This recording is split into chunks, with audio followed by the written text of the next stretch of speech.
the HubSpot Helpline.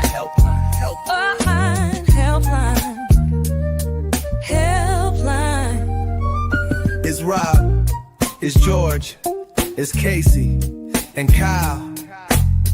Come with a problem and leave with a smile. Every Friday at 3, come and join us as we help you with HubSpot. Open up your LinkedIn, just make sure you call in and leave a voicemail about HubSpot. Make your Friday divine with the HubSpot Helpline.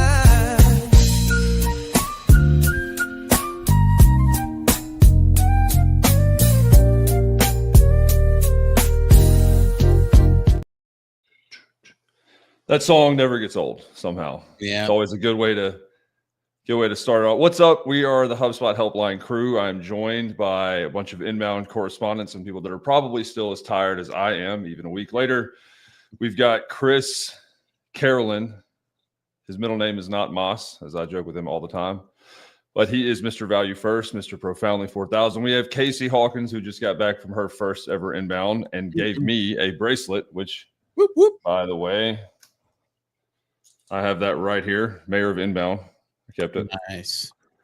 And we have George. Don't even pretend to ask him what the B stands for, Thomas, because he won't tell you. It's a big mystery. Guy? I don't know. The humans. Speaking of, where are all my humans at? Yeah. You have to summon them with the George B. vocoder humans. Oh, wow. Nice. I'm not even sure what that is, but okay.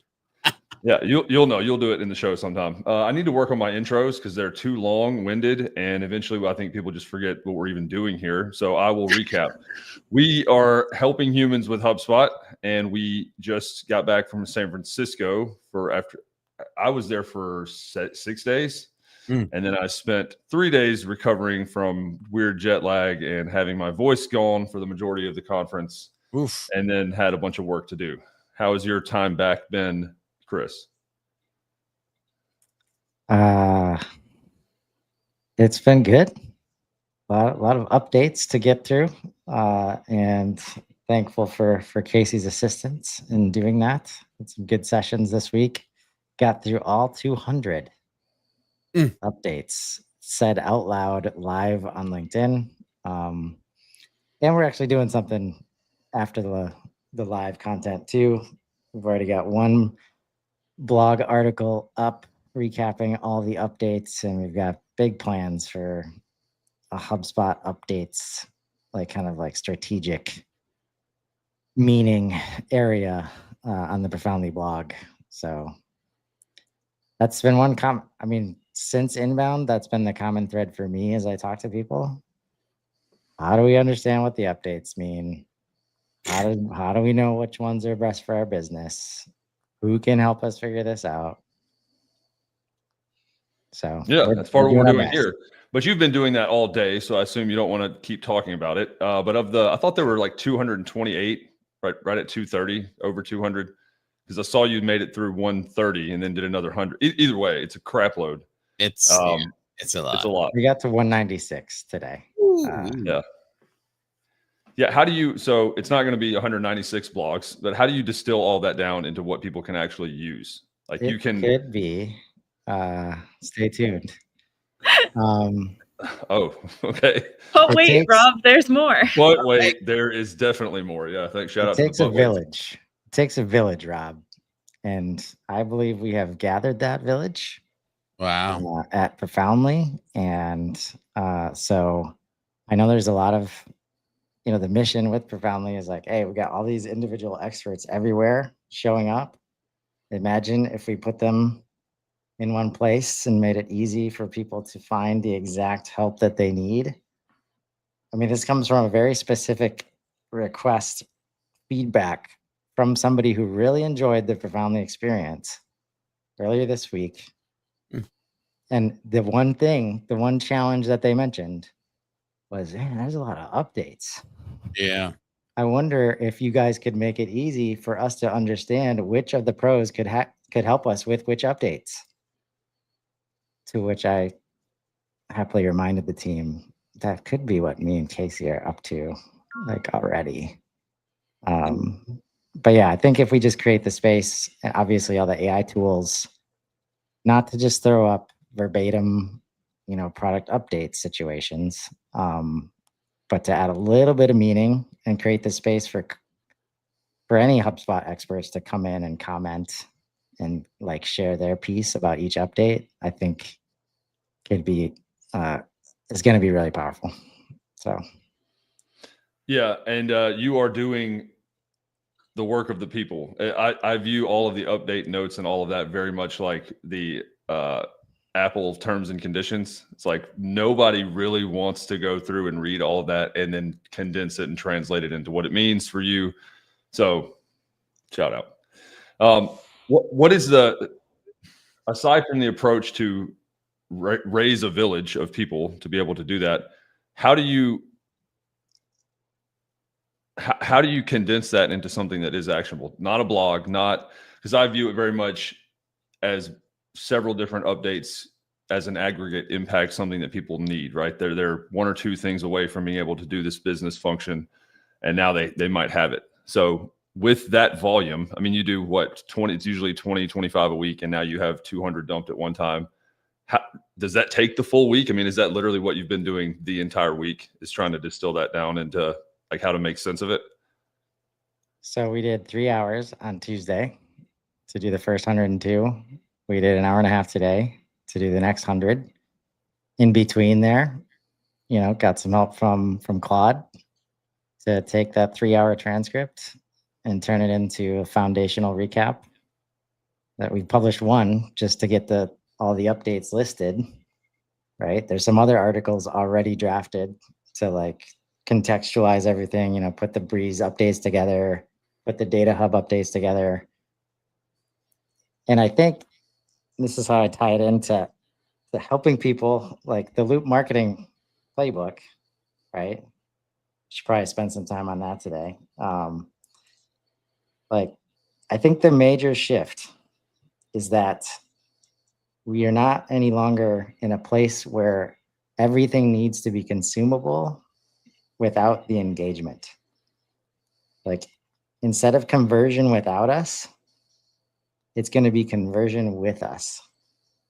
And if we switch from, conversion over here to signals that we can respond to and convert in the moment, every piece of content comes with the expert advice, like live and in conversational ways, whether it's from a human or whether it's from AI, right? So I think what we're going to find is that the words on the page are going to take a back seat to whether they're there or not. That right? just went completely over my head. So like the priority is get the information out. Yes. Because the product updates page and the spotlight page on HubSpot is not good enough. The other spot we see it is on LinkedIn, here today, gone tomorrow, right? So how do we make it so that the people that can answer the questions even like have it at the ready, so that not everything is just conversational or just an asynchronous piece of content, right? Less far over my head. I think I'm picking up what you're putting down. Maybe George can help me out if he understands what I'm trying to say here.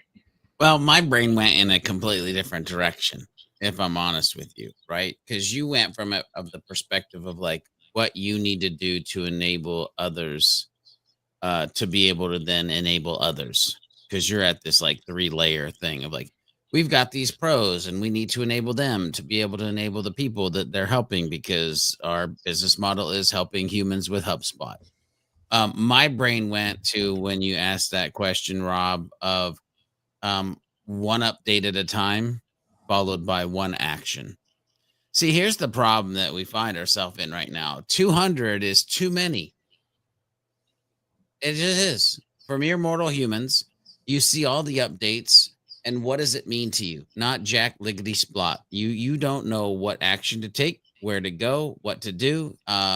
the amount of humans that I believe are probably paralyzed by this, right? And where my brain goes is I recently was talking to a human. They're going through the HubSpot sales process. And I heard these words. I've never used a CRM ever. Huh. Well, great. Let me take you to this page where there's 200 updates to a thing that you've never used in your life.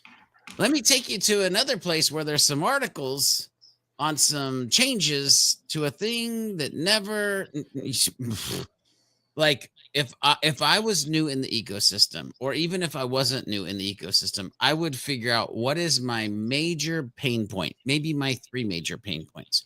Then I would go on a search and rescue mission to find out if any of those updates had anything to do with the 1 to 3 pain points that I'm facing. And then I would take action on the 1 to 3 pain points that I've been facing. If they don't fix my problem, I don't give up. I'll stop. Humans. I'll stop. If it don't fix my problem, because see, nerds like me and Chris and Casey, we like to talk about all of them because they're solving somebody's problem. Yeah, that's why I'm here, is because if I go to the individual human as the user, if it don't solve your problem, maybe know about it, but ignore it until the problems are solved. Then you can go and figure out, well, what's the next level after that? Yeah, I view the update volume, I mean, very much like a problem in and of itself, right? It is. Mm-hmm. So to your point about I've never used a CRM before. How in the world, like, where's the entry point to even understand how any of the updates or any of the functionality could be fixed, could help fix a customer pain point whenever you're not familiar with it? I forgot what the game is, but I think the metaphor works well, that I played a mobile game for a while, didn't play for like a year. I think it was Star Wars of all things, Chris, which is funny. And then hopped back in, and the amount of stuff that had changed and been updated made me quit the game completely.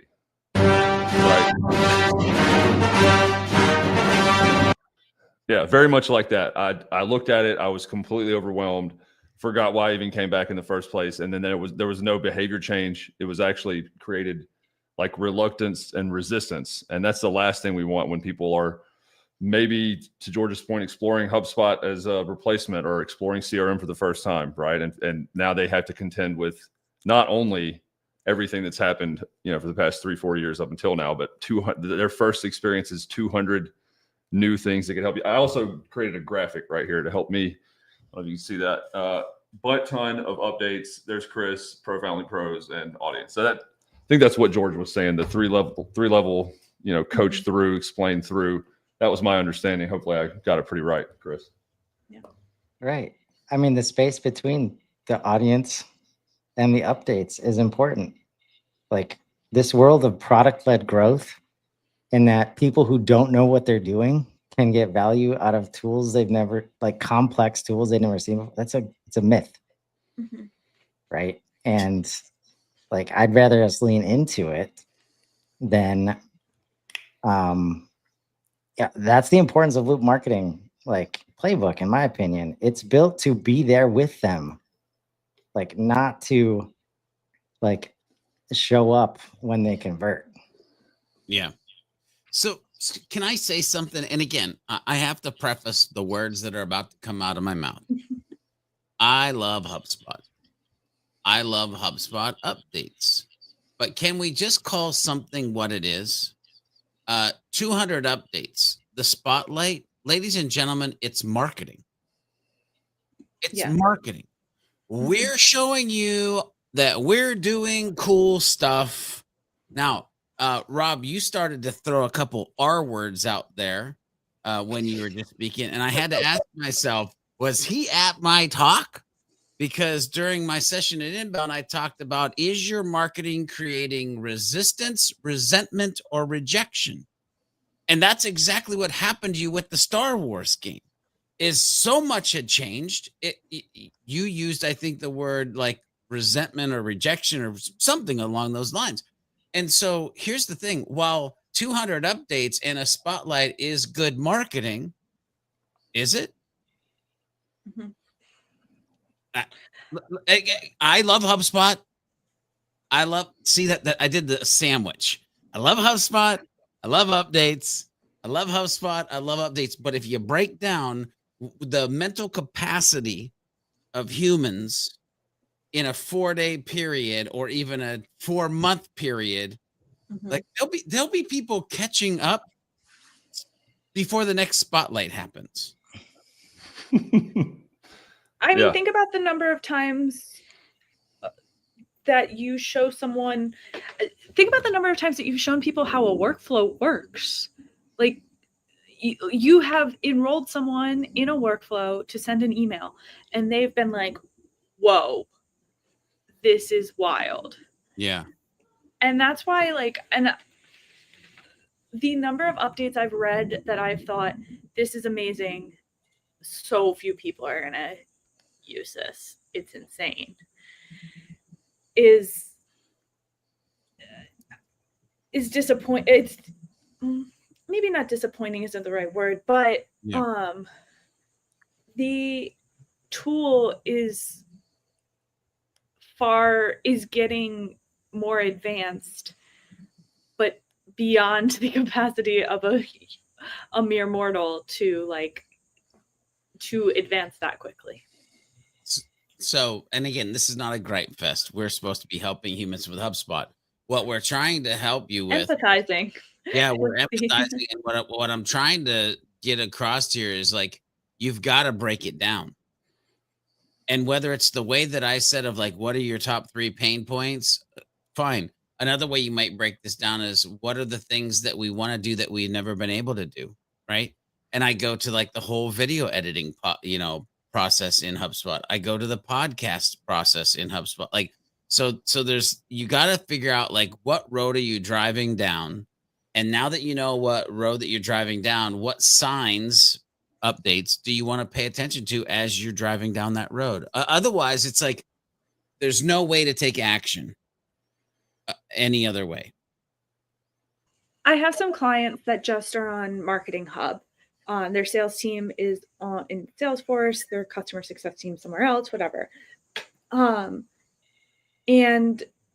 that makes it like a little bit, that alone can make it a little easier because they might see these updates that are really cool. So there's the deal loss agent, there's the sales marketing align agent, there's things like that.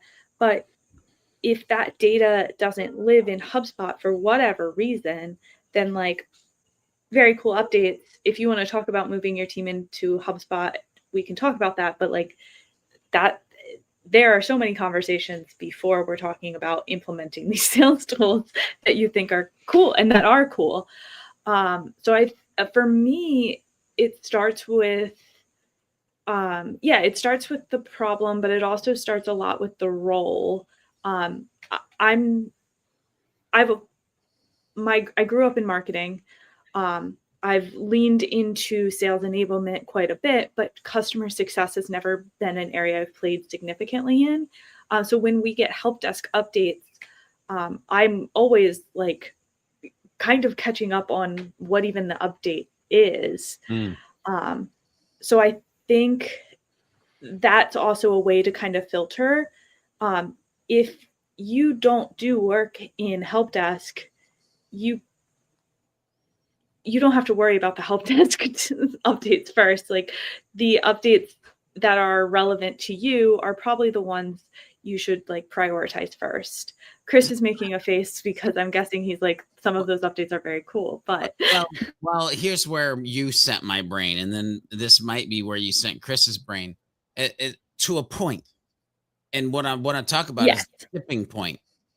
There's going to be a tipping point of when all of a sudden help desk gets better than help scout or name your software of choice that you might use for the other thing. And so there is some level of like, okay, maybe I need to spend a 4-hour period looking at the last 6 months of updates on a particular tool set. Right now, I've given you 3 different directions you could go. You could start with problems, you could start with the future journey, or you could start with a specific tool. And now you're trying to, I'm trying to find a tipping point. Has this reached the point where it's better than the thing that we're currently paying for at a higher cost? okay, now it's time to make a decision and really start to pay attention to that and implement that. Yes, I just think when they drop 200 updates, if you're prioritizing where to go first, often like your pain points are probably the first direction it makes sense to start Yeah. with. Yeah, And- that's and definitely by the the way- entry. To Rob's question, like that's the entry point. Yeah. What does your business need? Yeah. Right? Like, Yeah. but question, how much CRM adoption did we have before we were getting 10 updates per day? Mm. Mm-mm. I know where you're going with this. Like, there is an element of this, and I say this all the time on the morning show. This update is just as much for AI and maybe more so for AI than it is for the humans using the system. Mhm. And coming from a space in manufacturing where you feel so far behind and you're asked to digitally transform the organization, and any plan you come up with feels like boiling the ocean, and we can't do that.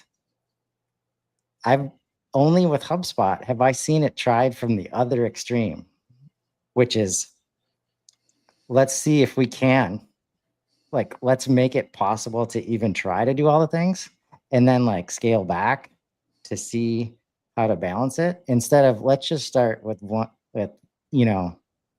let's manage everybody's expectations. By the way, there's 250,000 customers now, right? And just the enterprise nature of the business, like they've got to go. If they are there to help us grow better, they've got to do these updates, in my opinion. And from a marketing perspective, they start with current way is broken.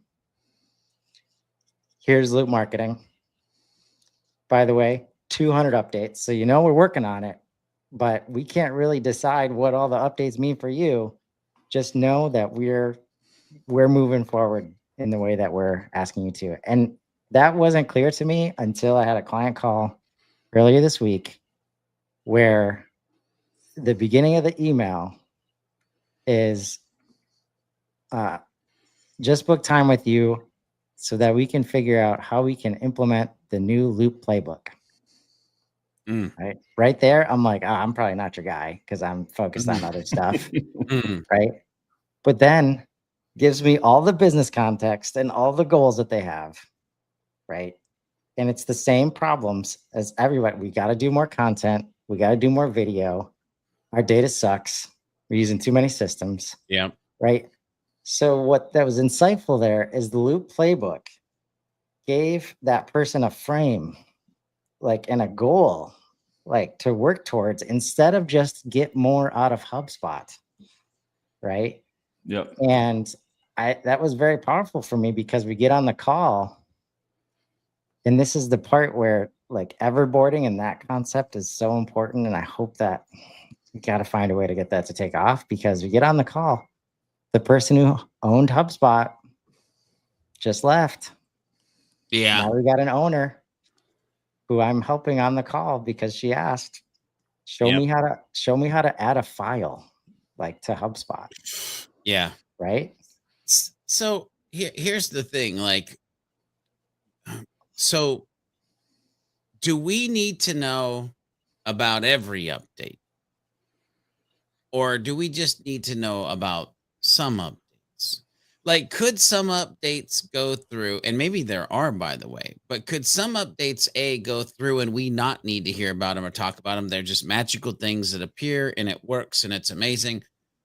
Do we live in a world where two updates should be being combined together as one? So, because again, here's the thing, there's so many things coming at so many people. And by the way, this is not just a HubSpot problem. Let me explain. I'm laying in bed last night and I'm laying in bed watching a video because I'm trying to catch up on something that I wanted to watch, but I didn't have a chance to watch because I'm helping humans with HubSpot. And I'm watching the Apple event that just happened. And I'm watching and I'm getting confused and I'm watching and I'm getting confused and I keep watching and I get more confused. Well, which effing watch should I buy? Which phone do I want to buy? there's so many choices and so many things, and there's so many megapixels and this, that, and high blood pressure. And I'm watching this thing and I'm like, I have no way right now to take action on the best course to spend my money with your organization, because you have confused the shit out of me in an hour and 6 minutes. What the what? And I have their products. So this isn't just a HubSpot thing. This is just I think an in general cultural thing of like, if we shove enough stuff at them, somebody's gonna pick something, and we're gonna win in the long run. And I think we got to get to this place where we're disseminating the information that's going out into like smaller buckets or bigger buckets and less time that we're. Yes, that's where we're at. Because here's what I'm trying to solve, or like my goal with this is when I go up to the marketplace booth in the HubSpot zone. Yeah. Right. Which if it's got its own booth, like usually it's just hubs. Yeah. Right. It's got its own booth, like, and there's a big breeze area over. Like, oh, I don't even like marketplace. What? This is a product now? Okay. Start talking to them. I understand. It's a great thing, by the way, like unifying this place to get HubSpot help, basically, in platform. Yeah. Solutions partners, app partners, Breeze assistants, Breeze agents, like, and I ask, knowing the answer, just to make sure, if somebody wanted more information about this, where would you send them to? And the answer was, I could introduce you to someone, meaning there's no content, right? And that's where, if I'm not suggesting any business owner or user, even some of the admins out there, like if HubSpot's not your full-time job, and you're having to manage like people around you, like don't try to keep up. We just, I think collectively need to make sure when it's time for them to care about said thing, that there is an easier way to understand what it is and what it can do for them. Okay. I hear what you're saying, Chris, but I do feel like somewhere in Sheboygan, Idaho, or in the Philippines somewhere, let's just go with that since Sarah's watching the show.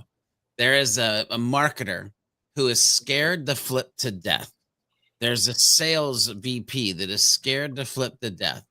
That by somehow, some way, they're going to go into work one day and the owner or their boss is going to have heard something on some podcast or some LinkedIn Live and be like, hey, how come we're not using this feature? And all of a sudden they don't realize that's a feature and they feel dumb, and nobody wants to feel dumb. And so you're sitting here saying, don't keep up.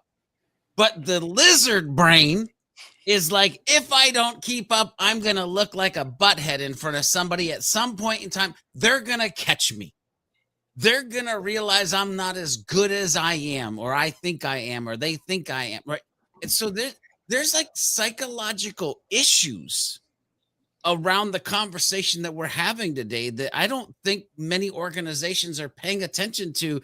The cognitive load. Thank you. And stress metrics that we're putting on freaking human beings. Clip that and put it on the internet. I was going to go there. So I would like to hear what you have to say in response to this. And there's a couple questions, but Yamini, I think 2 years ago, the keynote cited the crisis of connection, crisis of disconnection, whatever, had to help with a narrative for RP when I was there, and it was about the CRO. And what that led me to, insanely, it was one of the hardest things I've ever done, was it's bigger than adoption. It's bigger than HubSpot. It's bigger than CRM. It is a crisis of continuity.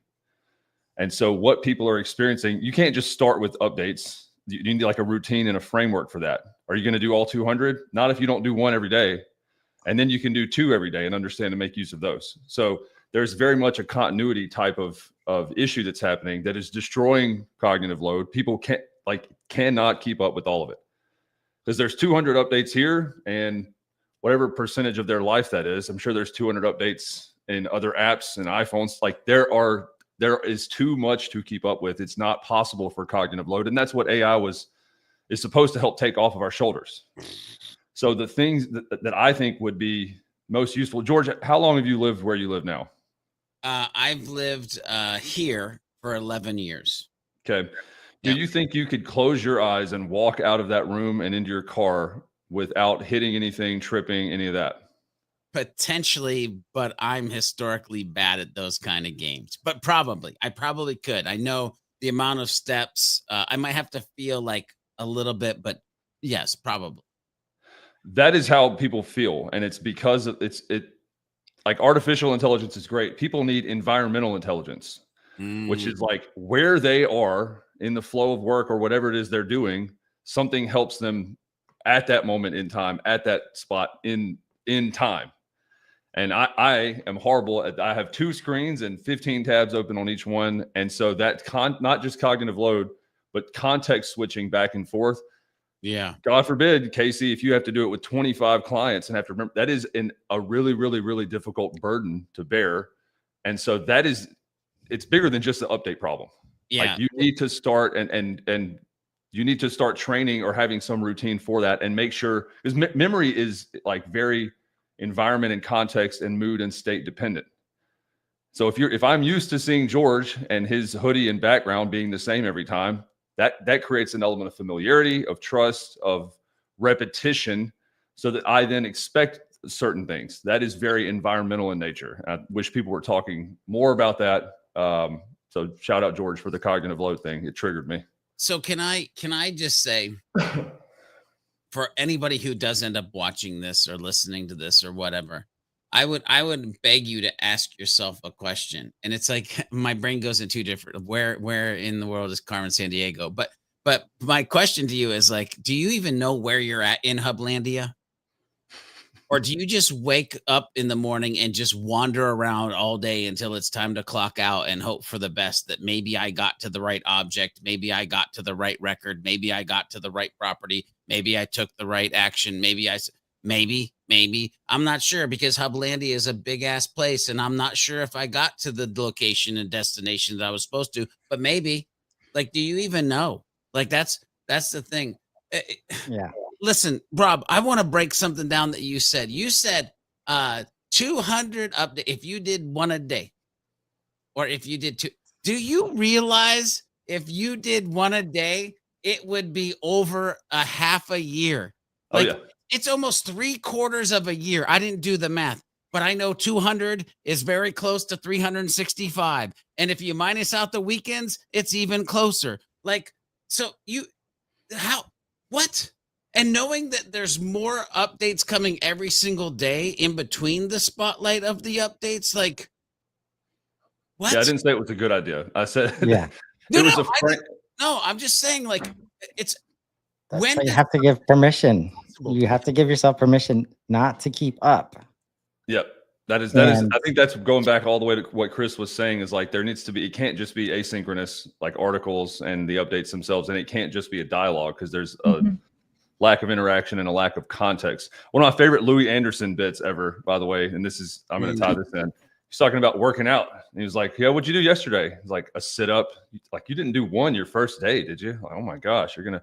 So yeah, you need to get through them, but that is very much a muscle. Like, your behavior patterns and your, like, the way that you do things is a muscle that you have to train. So if you aren't familiar and aren't looking through updates and aren't used to this volume of data and information, you probably going through all 200 is going to, that's what I was saying with the Star Wars game. It is going to be more of a burden and more of a, like, you will just reject that.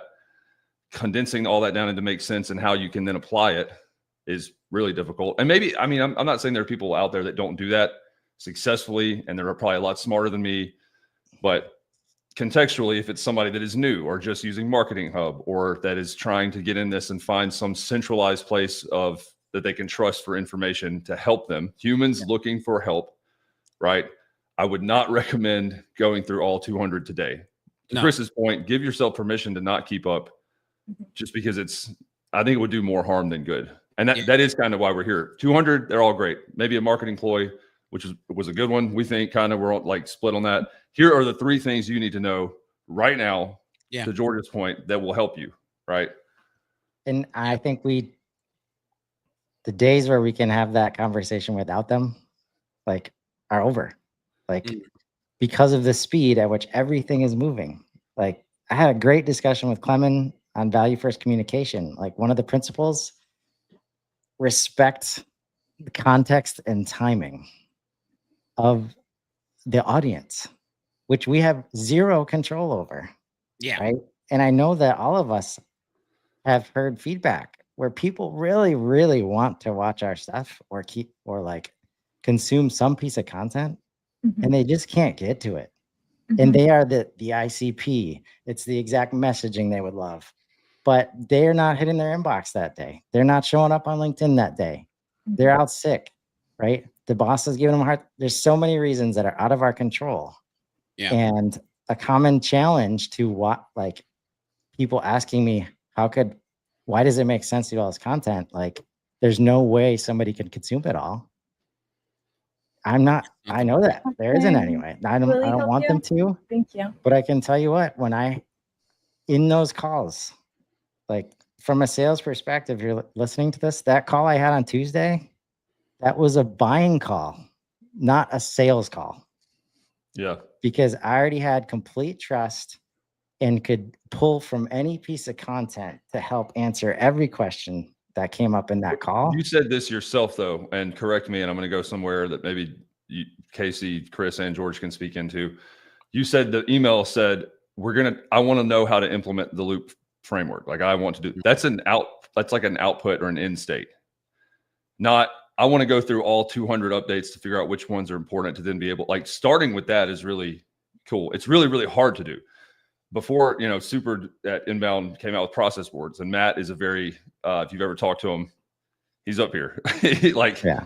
What is the output and end state that you want? We want 100% of our sales team following 100% of the process, 100% of the time. Like, oh, that sounds impossible because of all the stuff we just mentioned. And it's like, what if you could push a button and do that? Literally hit a button, and your playbook is now a playlist.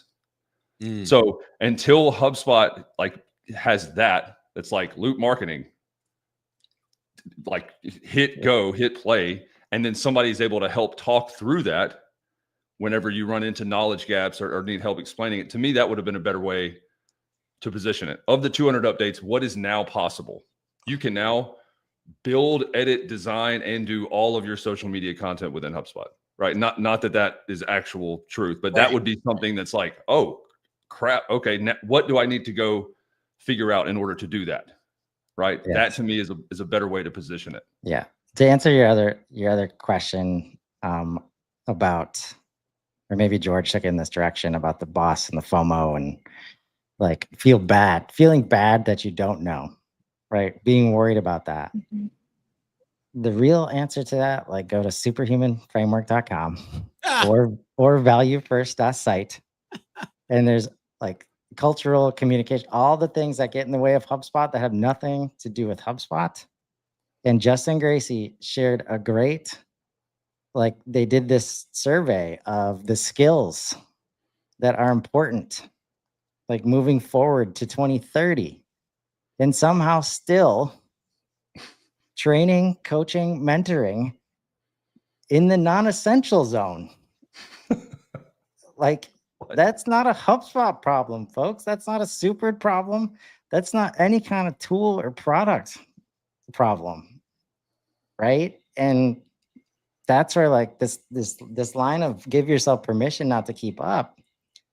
If the culture in your organization says that's not allowed, that's a completely different, problem. George, right? You love humans as much as anybody else, right? Yeah. What do humans want to do? I mean, humans want to relax. Not much, right? Which I can get behind. Yeah, humans want to relax. Humans want to have fun. Humans want to feel safe. Humans want to feel like they're doing a good job. Humans want to feel like they're part of something that has purpose. Humans want to be able to pour their passion out into the world, right? And so, Chris, you said superhumanframework.com, but here, let's be honest. What I would want people to do is I would want people to go to sidekickstrategies.com, and I would want you to search for this right here. HubSpot's Loop Marketing meets the Superhuman Framework OS. That's what I would want you to do, because there's systems and there's principles, there's process and there's humans.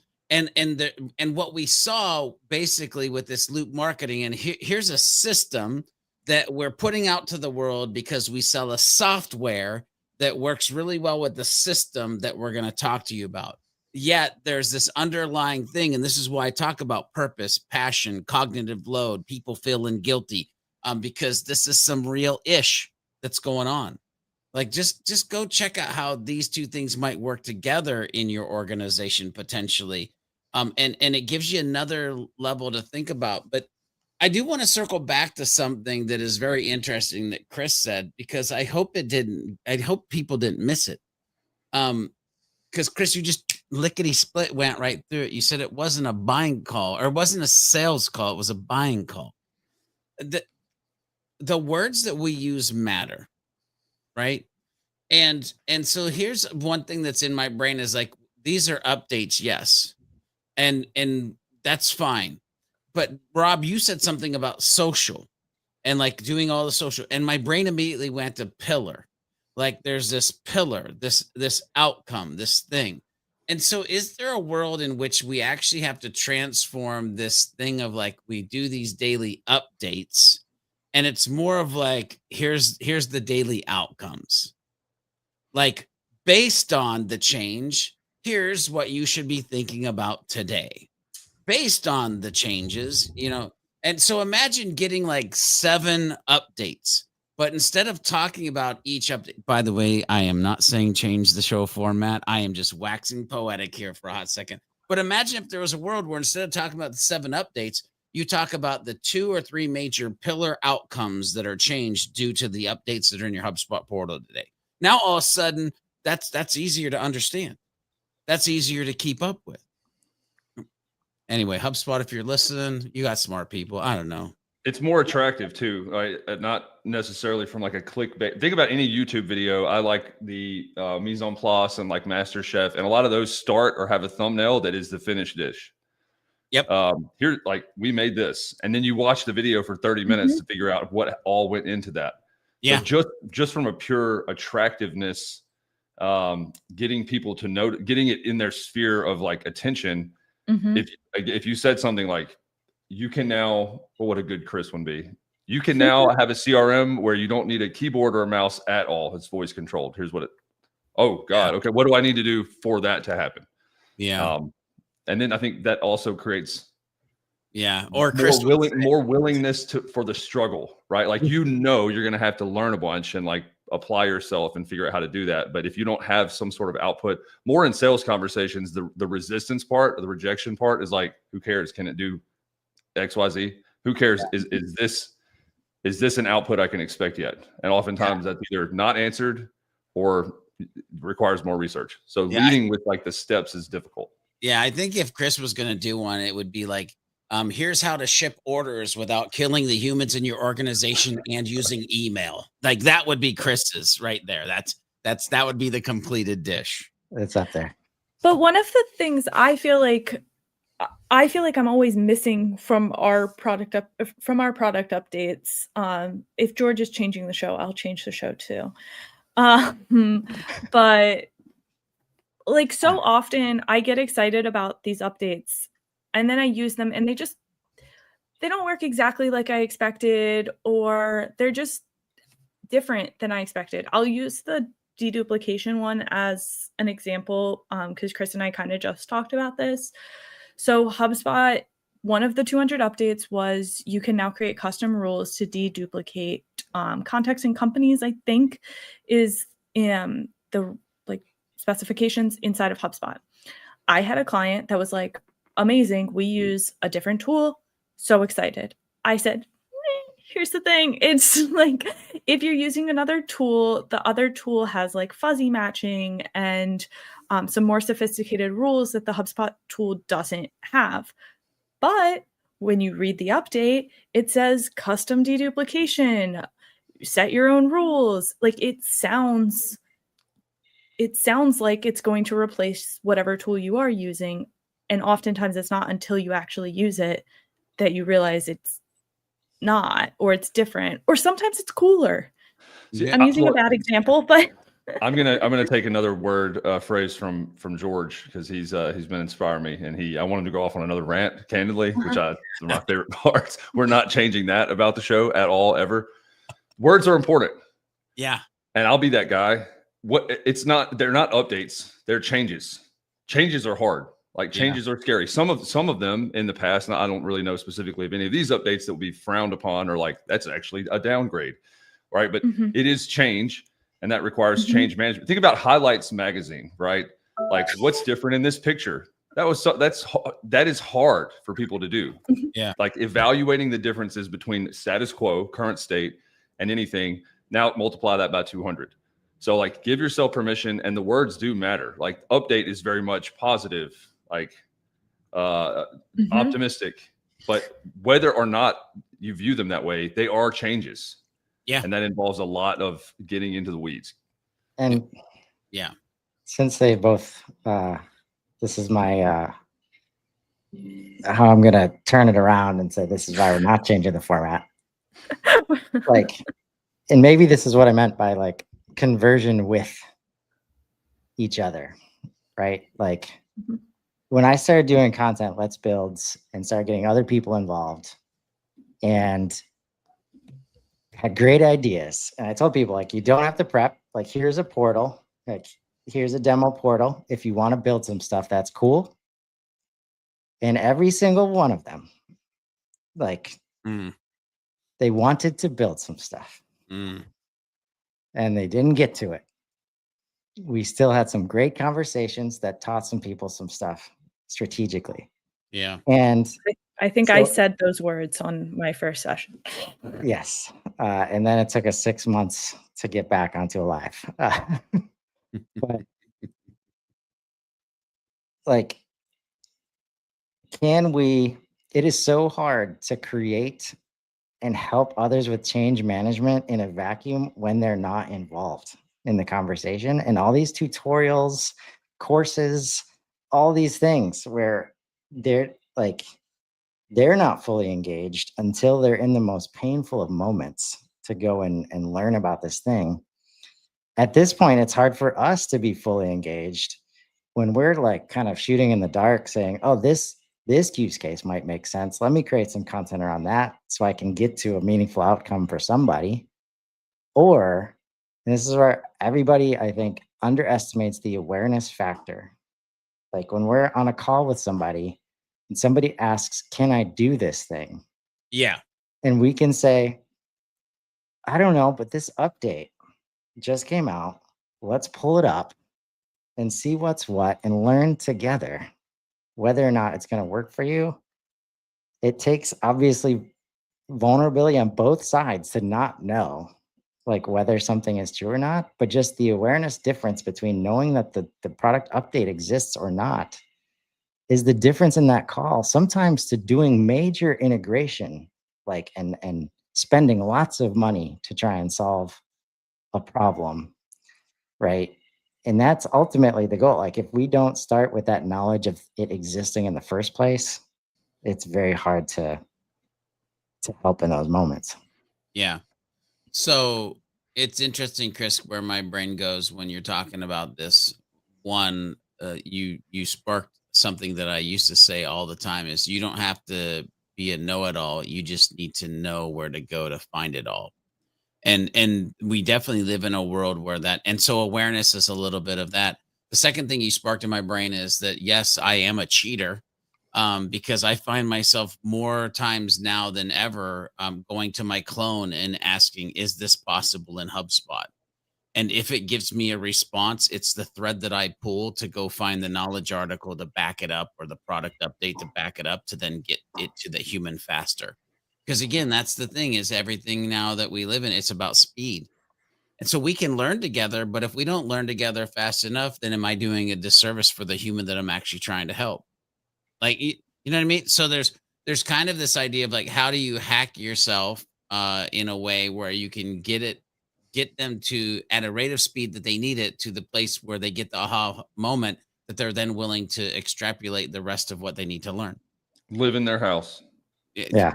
And this is like It's quick. environmental. Some quick stats, because I've been very, very deep in this. 70% of training content forgotten within 24 hours. That's Ebbinghaus. 80% forgotten within 30 days. Without reinforcement, there's about $350 billion spent annually on corporate training and coaching, where there's not really a measurable rate of return. 23%. Average sales reps receive 33 hours of training per year. That, to me, can kind of parallel or have a metaphor for learning, just in general. Right. And so that's what George was saying. George said you don't have to be a know-it-all. You just have to know where to go to find it all. What if all the answers found you? Like, think about that's what I'm saying with EI. So George has like probably a voice app, right? Everywhere that he is, he has something that is almost built into the flow of his work to be able to ask and receive like value transfer. And until the systems are designed around humans and their ability to err, like the proclivity for them to err and forget and not know where stuff is, it will continue. How many updates do you think there will be next year? 300? Well, that's what we're getting. Yeah. And that's why I think that all these updates are for that future.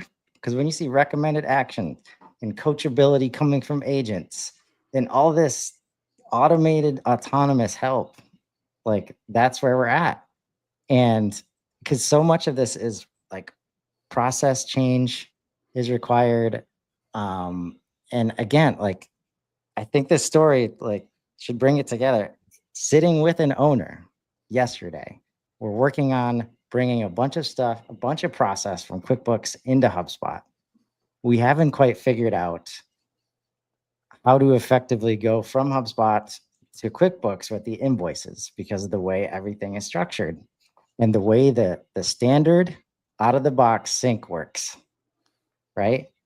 So as we're looking at it and talking through it, I go back to the place that I've been 100 times, the private apps area. I don't think it's called that anymore. Update. And I go, and there used to be just a, one sync tab, right? That's the sync management of the standard integration. And I go and see this part is our problem. The fact that it syncs in this way. And usually if we can't change the process to support that, we would have to build a custom integration, right? If we really need it to work the way that we're talking about it right now. But there's a new tab right next to that tab called Data Sync, which introduces you to Data Hub. And in that moment, I get to be like, I've heard some stuff.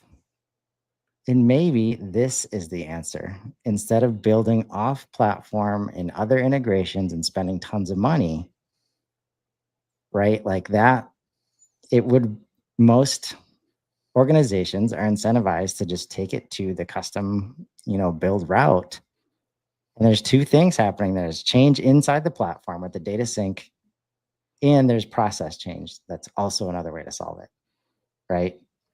And at that point, if I was not aware of what Data Hub, the goal of Data Hub, and like the goal of just getting all your context in and making it easier to connect all data everywhere, I was getting closer and closer. All right, I guess we're going to need to do custom builds outside of HubSpot.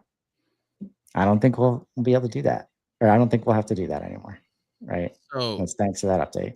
So with 2 minutes left before I have to jump to help a human with HubSpot, there's a couple things I want to say. One, yeah, Chris, where it used to say private apps now says legacy apps, which is okay. So you got updates and you got renaming. Let's throw renaming of things at you, not just updates, because lists and segments. Anyway, that's not my rant. Rob, you like when I rant. I have one last rant. We got close.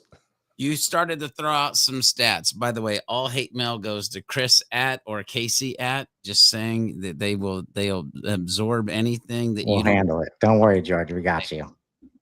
Here's the thing. Those stats that you threw out is because we've built an entire culture over the last 30 to 40 years that have been taught to memorize and not taught to learn.